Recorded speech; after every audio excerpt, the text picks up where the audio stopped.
అందరికీ నమస్కారం. ఇంట్లో కనుక ఈ 5 చెట్లు ఉంటే సాక్షాత్తు లక్ష్మీదేవి ఇంట్లో ఉన్నట్టు. ఈ 5 చెట్లు ఉన్న ఇంట్లో తప్పక లక్ష్మీదేవి ఉంటుంది. ఈ చెట్లు ఇంట్లో ఉంటే స్థిర సంపదలకు ఎలాంటి లోటు ఉండదు. ఈ చెట్లను ఇంట్లో పెట్టుకుంటే లక్ష్మీదేవి యొక్క అనుగ్రహం పొంది ఐశ్వర్యవంతులుగా మారతారు. మరి తప్పకుండా ఈ 5 చెట్లు ఇంట్లో ఉంచుకోవాల్సిన ఆ చెట్లేమిటో ఇప్పుడు మనం ఈ వీడియోలో తెలుసుకుందాం.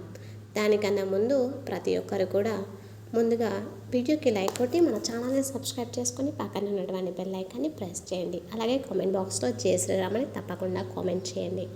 ఒక చిన్న కథను విందాం. బ్రాహ్మణుడు ఒక శ్రీమంతుడి గృహంలో శ్రీమద్ భాగవత పారాయణ చేస్తున్నాడు. ఆ సమయంలో ఒక దొంగ ధనవంతుని ఇంట్లోకి ప్రవేశించి ఆ ఇంట్లో ఓ మూలన దాక్కున్నాడు. భాగవతంలో కృష్ణుడు వేసుకున్న ఆభరణాల వివరణ ఘట్టం జరుగుతుంది. తల్లి యశోద కృష్ణుడికి ఏమేమి నగలు వేసి పంపించిందో కళ్ళకు కట్టినట్లుగా చెప్తున్నాడు దొంగ. చాలా ఉత్సాహంగా వింటున్నాడు. భాగవత ప్రవచనం పూర్తి అయ్యేదాకా ఉండి బాలకృష్ణుడు కనిపిస్తే అతని నగలు దొంగలిద్దామని అనుకున్నాడు. దానికోసం దొంగ బ్రాహ్మణుడు వెంటపడ్డాడు. బ్రాహ్మణుడు భయపడి నా దగ్గర ఏమీ లేదు అని అన్నాడు. దొంగ, మీ దగ్గరున్న డబ్బుకి నేను ఆశపడటం లేదు. మీరు చెప్పిన నగలు ధరించిన కృష్ణుడు ఆవుల దగ్గరికి ఉండే కృష్ణుడు ఎక్కడ ఉంటాడో చెప్పండి అని అడిగాడు. అప్పుడు బ్రాహ్మణుడు ఆలోచించి, బృందావనంలో యమునా నది తీరం దగ్గరికి రోజు 2 పిల్లలు వస్తారు. ఒక పిల్లవాడు నల్లమ్మపురంలో ఉండి పిల్లన గ్రోవిని వాయిస్తూ ఉంటాడు. ఇంకో పిల్లవాడు తెల్లగా ఉంటాడు. తెల్లటి పట్టు వస్త్రము ధరించి ఉంటాడు. ఆ నల్ల మబ్బు ఛాయలో ఉన్నటువంటి పిల్లన గ్రోవిని వాయిస్తూ ఉండేవాడు నేను చెప్పిన శ్రీకృష్ణుడు అని ఆ దొంగ నుండి తప్పించుకోవడానికి బ్రాహ్మణుడు చెప్తాడు. బ్రాహ్మణుడి మాటలు నమ్మి బృందావనానికి వెళ్ళాడు. యమునా నది తీరం వద్ద చెట్టు ఎక్కి కూర్చొని ఆ 2 పిల్లల రాక కోసం ఎదురు చూస్తూ కూర్చున్నాడు. ఇంతలో పిల్లన వాయిస్తూ శబ్దం వినిపించింది. ఆ శబ్దం వచ్చే వైపు చూశాడు. 2 పిల్లలు వస్తూ ఉంటారు. ఆ అందమైన దృశ్యం చూసి చెట్టు దిగి పిల్లల దగ్గరికి వెళ్ళాడు. దొంగ బాలకృష్ణుని చూడగానే దొంగ మనసులో ఆనందం కలిగి అతని కళ్ళమట నీళ్లు కారగా ఏ తల్లి కన్న బిడ్డో ఎంత అందంగా ఉన్నాడు అని అనుకున్నాడు. ఈ విధంగా దొంగ ఆలోచనలు మంచి మార్పు కలిగింది.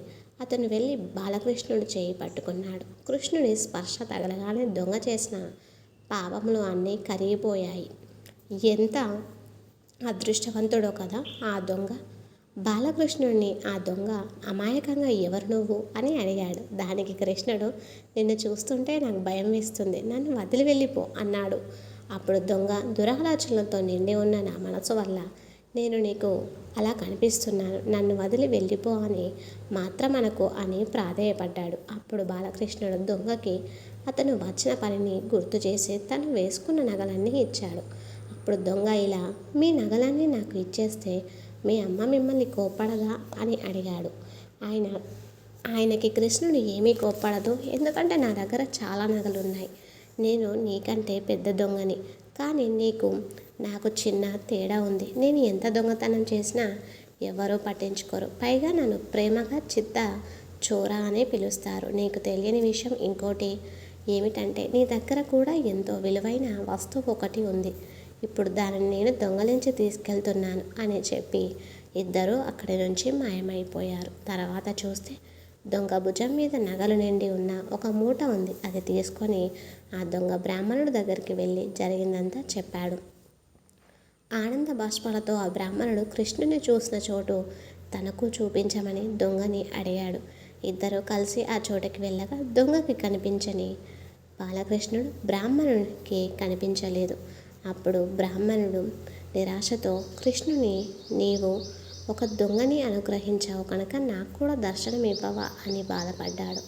అప్పుడు అపారమైన కరుణ గల శ్రీకృష్ణ భగవానుడు ఇలా అన్నాడు, నీవు భాగవత పురాణమున కేవలం ఒక కథగా చదివావు, కానీ దొంగ నువ్వు చెప్పిన కథని మాటల్ని మనస్ఫూర్తిగా నమ్మాడు. అపార నమ్మకం, సమర్పణ, శరణాగతి ఉన్న చోటే నేను ఉంటాను. పురాణాలను చదవడమే కాకుండా దానిలో ఉన్న అంతరార్థం అనుభవించడం నేర్చుకోవాలి. ఇక వీడియోలోకి వస్తే, ఇంటి ముందు అందమైన మొక్కలు ఉంటే చూడడానికి ఎంతో ముచ్చటగా ఉంటుంది. పైగా వాటిని చూసి ప్రతిసారి ఎంతో ఆనందం కూడా మనసులో కలుగుతూ ఉంటుంది. అంతేకాదు ఇంటి ముందు ఉన్న ఖాళీ స్థలంలో చెట్లు ఉంటే అనారోగ్య సమస్యలు రావు. అలాగే స్వచ్ఛమైన గాలిని కూడా అందిస్తాయి.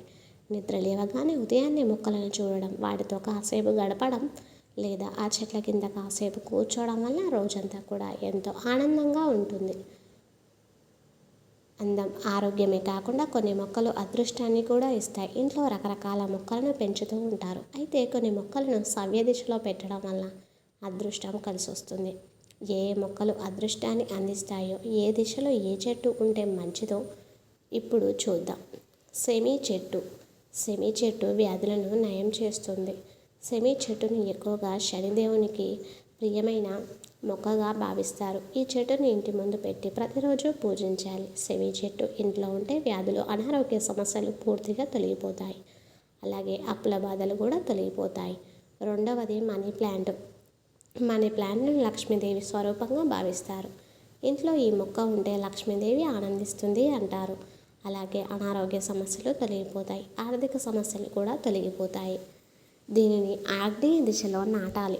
అలాగే మూడవది జాడే ప్లాంట్. గుండ్రని ఆకులు కలిగిన జాడే ప్లాంట్ను చాలా పవిత్రమైన చెట్టుగా భావిస్తారు. ఈ మొక్కకు ఇంటి గుమ్మానికి కుడివైపున ఉంచాలి. అలాగే ఇది 1 మీటరు కంటే ఎక్కువగా పెరగకూడదు.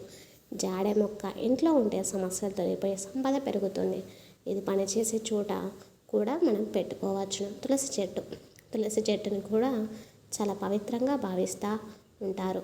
ఇది ఇంట్లో ఉంటే ప్రతికూల సమస్యలు తొలగిపోతాయని విశ్వసిస్తూ ఉంటారు. ఇదే కాకుండా ఈ చెట్టు ఆకులను దగ్గు, జలుబు వంటి వ్యాధులు నయం చేయడానికి కూడా ఉపయోగిస్తారు. తులసి చెట్టు ఎప్పుడు దక్షిణ దిశలో మాత్రమే ఉండాలి. ఇక ఆఖరిగా వెదురు మొక్కలు. వాస్తు ప్రకారం వెదురు మొక్కలకు చాలా పవిత్రంగా భావించాలి. అదృష్టాన్ని అందిస్తాయి. అందుకే దీనిని లక్కీ ట్రీ అంటారు. ఇంట్లో లేదా కార్యాలయంలో ఎర్రటి దారంతో కట్టబడిన వెదురు మొక్కల కట్టను ఉంచడం చాలా పవిత్రమైనదిగా భావిస్తారు. ఇది ఆర్థిక పరిస్థితిని బలపరుస్తుంది. ఇంటి సభ్యుల జీవితాలను కూడా పెంచుతుంది. కానీ మీరు ఈ మొక్కను నాటిన కూడా లేదా కుండలో నీళ్ళతో పాటు రాళ్ళు ఉండాలి. కాబట్టి మీరు కూడా ఈ చెట్లు ఇంట్లో పెంచుకొని లక్ష్మీదేవి అనుగ్రహాన్ని పొందండి. వీడియో చూశారు కదా. ఈ వీడియో నచ్చితే లైక్ చేయండి. మీ ఫ్రెండ్స్ అండ్ ఫ్యామిలీ మెంబర్స్కి షేర్ చేయండి. అలాగే మన ఛానల్ని ఫస్ట్ టైం కనుక చూస్తున్నట్లయితే ఇప్పుడే వెంటనే సబ్స్క్రైబ్ చేసుకొని పక్కనే ఉన్నటువంటి బెల్ ఐకాన్ని, గంట సింబల్ని యాక్టివేట్ చేసుకోండి. అప్పుడే మేము పెట్టే ప్రతి వీడియో మీకు నోటిఫికేషన్గా వస్తుంది. అలాగే ఈ వీడియో నచ్చినట్లయితే కామెంట్ బాక్స్లో జై శ్రీకృష్ణ అని తప్పకుండా కామెంట్ చేయండి.